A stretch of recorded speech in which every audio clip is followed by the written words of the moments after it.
दूसरा पार्ट, रुलाने वाली love story. दोनों की आंखों से आंसू नहीं रुक रहे थे। 10 साल पहले रितु रोहित के ऑफिस में काम करने के लिए आई थी। बिजनेस में बहुत होशियार, एक सीधी सी लड़की जिसको अपने मालिक के लड़के से प्यार हो जाता है। रोहित भी रितु से बहुत प्यार करता है। दोनों एक दूसरे से शादी करने के लिए राजी हो जाते, पर यह बात रोहित के पिता पता चल जाती है। रोहित और आरतू दोनों भागकर शादी करने की तैयारी कर लेते। उस रात रोहित के पिता उसको घर पर रोक लेते हैं। रितु के घर में आग लगाकर उसको शहर छोड़ने पर मजबूर कर देते हैं। दूसरे शहर में दर दर की ठोकर खाकर बड़ी हुई रितु आज एक बड़ी कंपनी की मालिक बन जाती है। वह रोहित की कंपनी को जब चाहे तब मसल कर रख सकती है। इसी बात का बदला लेने के लिए आरतू वापस उस शहर आई थी, पर जब उसको रोहित के प्यार और सच्चाई का पता चला तो वह उससे गले लगकर रोने लगी।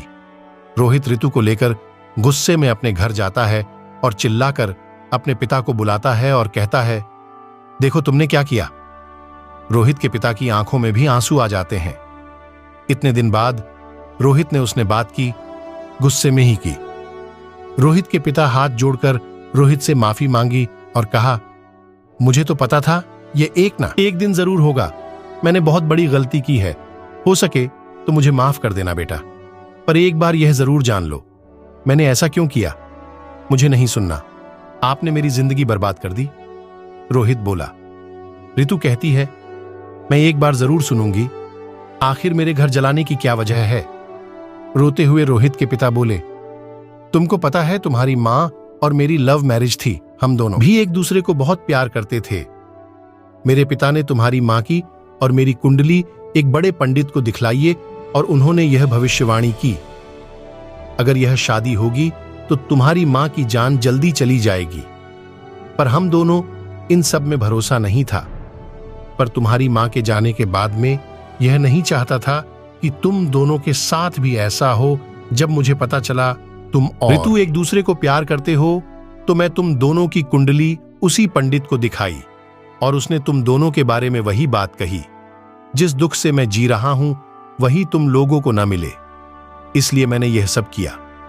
पर क्या तुमको पता है रितु की कंपनी इतनी बड़ी कैसी हो गई। वह अज्ञात डोनर कौन है जिसने तुम्हारी कंपनी में इतना सारा पैसा लगाया है।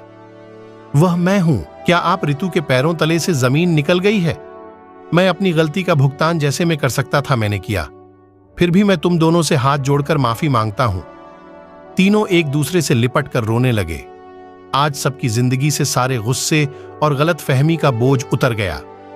रितु और रोहित ने कुंडली निदान करवाकर शादी कर ली और सब खुशी रहने लगे। तो दोस्तों, अगर आपको हमारे इस वीडियो से कुछ सीखने को मिला है तो कृपया वीडियो को लाइक करें और चैनल को सब्सक्राइब करें ताकि मेरे हर नए वीडियो आप तक पहुंचती रहें। आपका दिन शुभ हो। धन्यवाद।